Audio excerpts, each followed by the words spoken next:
Hey guys, Matty from BuiltRight here, and today we're going to be installing a Seat Back MOLLE panel kit on our Chevy 2500. This will fit your Chevy or GMC 2500 and 3500. Let's get into it.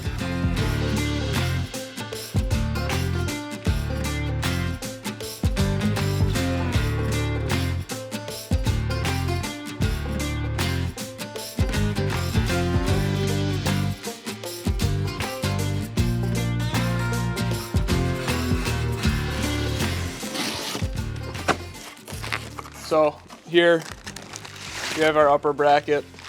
In this pouch is going to be some hardware, some install tools. Here, our lower bracket, and then under some more packing material, we have the actual panel. So this is everything. Thank you card, sticker. We have our hardware kit here. We have our Allen keys here to help with our install, some zinc plated hardware, some black oxide hardware, and then we have our machined and anodized headrest post blocks. I'm gonna get all this stuff out of the packaging and we'll go through it some more. So to start, we have our machined and anodized headrest post blocks along with some foam pieces that'll go on the inside there. I'll show you how to do that. We have our hardware that is for the upper bracket. This is all number 12 hardware with an accompanying Allen key. Everything will go into either the headrest post blocks or the actual bracket. We have some hardware to mount the lower bracket to the seat frame.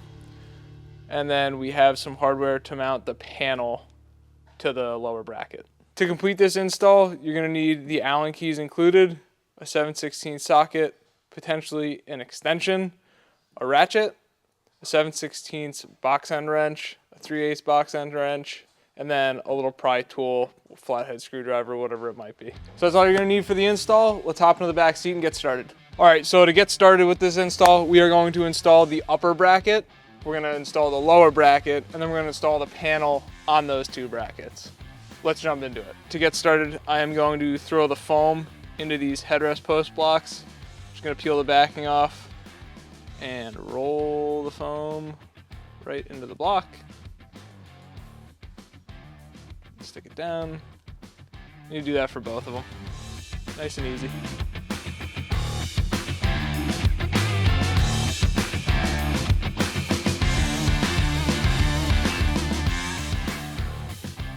So you're going to take your number 12 black oxide hardware with a black washer through the top of the upper bracket into the headrest mounting post up at the headrest.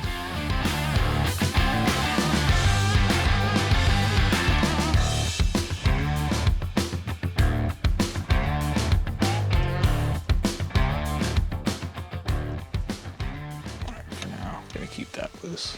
I've mounted this upper bracket up nice and loosely for now. We're gonna take the upholstery up from the bottom of the seat. We're gonna mount our lower bracket, and then we're gonna throw the panel on both of them, and we'll tighten everything down after that. Lower bracket time. Gonna take this upholstery up. There are gonna be two little clips that are under the seat. Gonna push those to the front of the truck. They're gonna pop off, they're gonna hang down, the upholstery's gonna hang down, and then you can start peeling everything back up. Oh yeah, baby.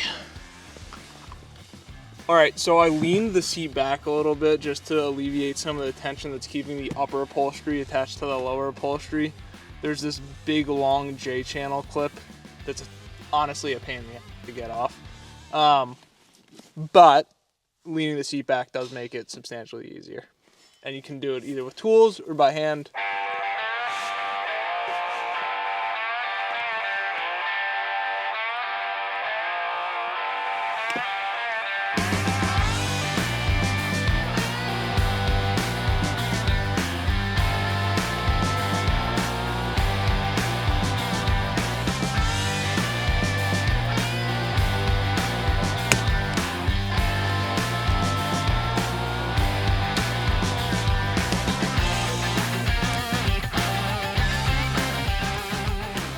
All right, so once you get the little J-channel thing unhooked, there are zippers that you're gonna have to pull down, and then you can just undo these a little bit and make your life a little bit easier.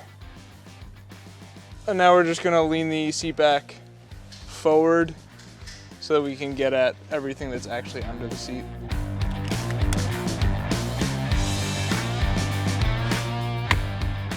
So these are powered seats, so there are some more electronics to them, but the holes we're gonna end up mounting up to are these ones that are open here.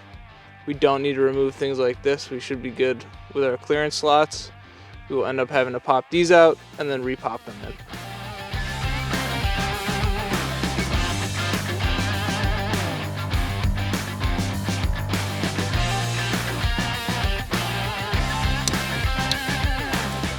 So they kind of throw the wiring harness into these seats differently depending on the trim level and what kind of powered seats you actually have.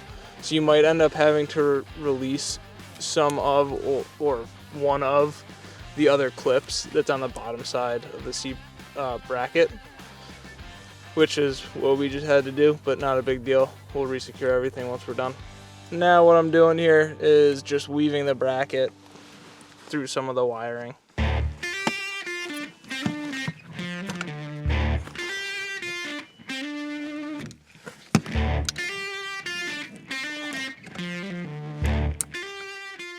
Alright, so what I did here quickly was threw the bracket on, pushed it onto a couple of these tabs that come in from the back side, and then I also just resecured the wiring harness to keep it out of my way while we installed all the nuts and bolts down here.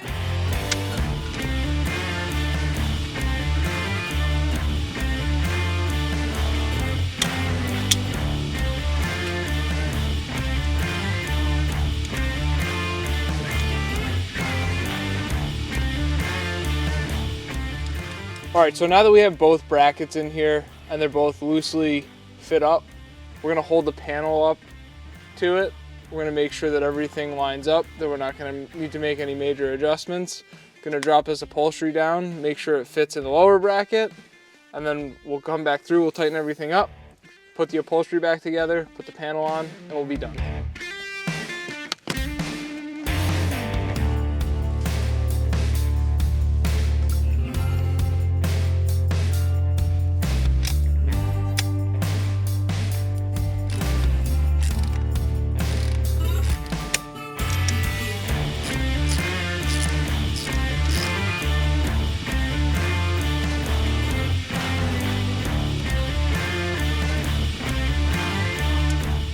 So now we're good to start putting everything back together.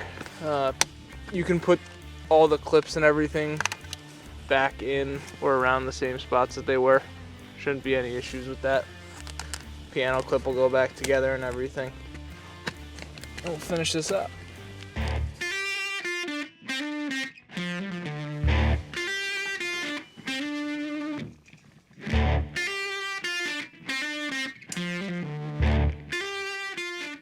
I like to start on all the Seat Back MOLLE panel kits with the middle bolt into the PEM nut here, so this can kind of like hang.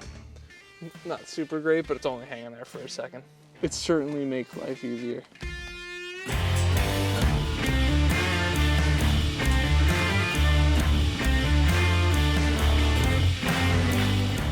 So now we're gonna do the lower bracket. This lower bracket is bent in such a way that it kind of springs the panel into the lower bracket. Don't be concerned if there's a little bit of a gap between the angle of the lower bracket and the actual panel.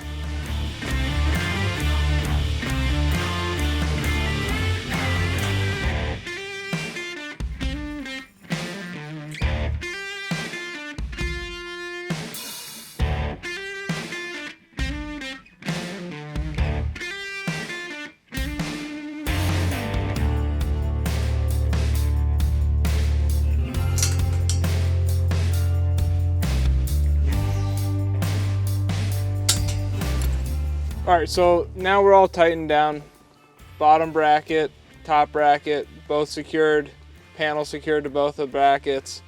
Like I said, there was that little bit of the gap that we put in there to spring the panel onto the lower bracket.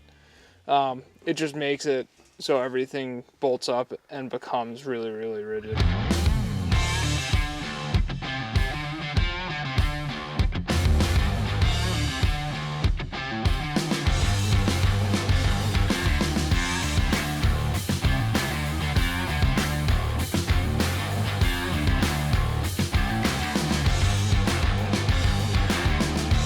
And with that, your Seat Back MOLLE panel kit is installed. Thanks for watching. We'll see you later.